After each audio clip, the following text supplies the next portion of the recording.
The war between social media giant and centre over the new IT rules has taken a legal turn. WhatsApp is all set to approach the Delhi High Court against the legality of the newly framed guidelines. WhatsApp is demanding that the rules which come into force from today be blocked.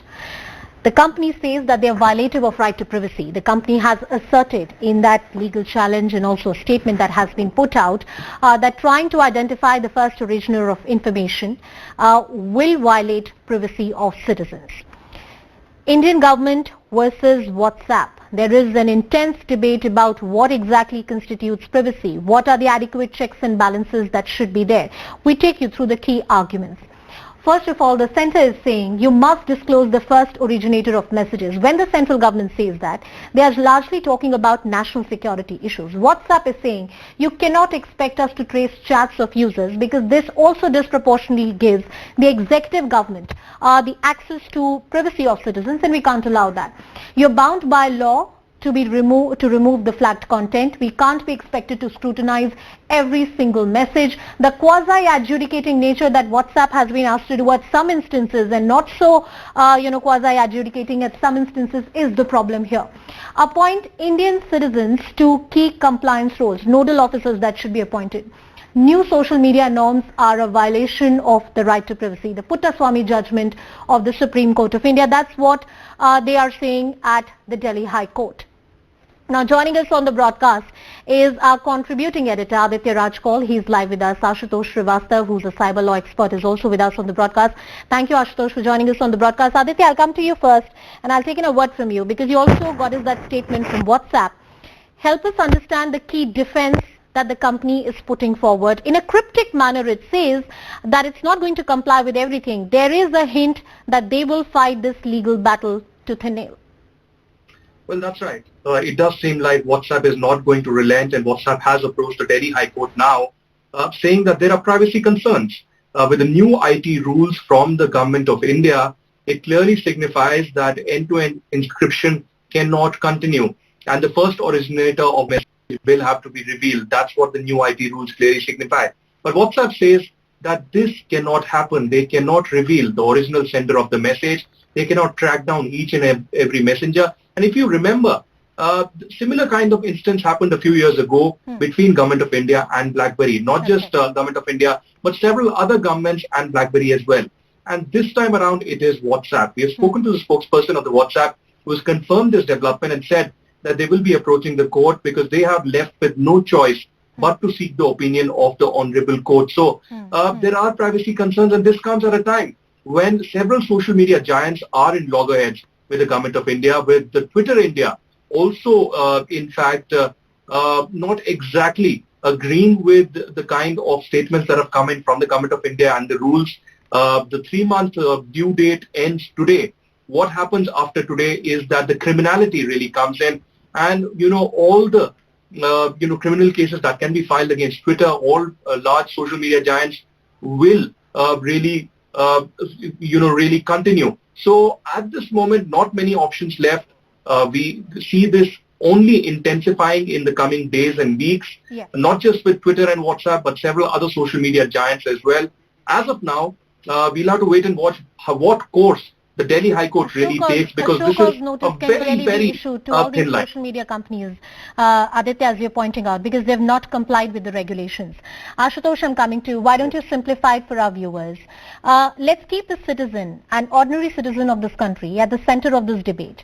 On one hand, WhatsApp is defending its privacy policy at the Delhi High Court. There are many NGOs that have come forward and said that, look, it's violative. It's sharing your information for commercial interests. And the new intermediary rules by the government, where they are talking about tracking the originator of a particular information or a message that has been put out. A very intricate balance that the courts of the country will have to strike. Yes, absolutely, I agree with you. See, digital, media ethics code was introduced by the government, and 90 days time was given to all these giants to comply with that, the new rules. And accordingly, the government wanted to have some kind of control over these intermediaries who were publishing certain information based on the the posting by certain people. So obviously, as you said, that there is a thin line between both, the right to privacy and at the same time, with the introduction of such rule. So obviously there was a need to control all these intermediaries who could always say that we are not responsible in any way. And we had the old law, the Information Technology Act 2000, in which there were hardly any provision to control and regulate these kind of intermediaries. And hence this was required, and accordingly it was introduced.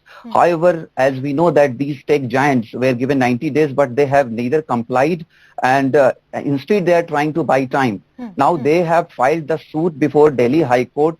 They are taking the defense that this is violation of Article 21 of the Constitution of India, which gives the right to privacy to the people of this country.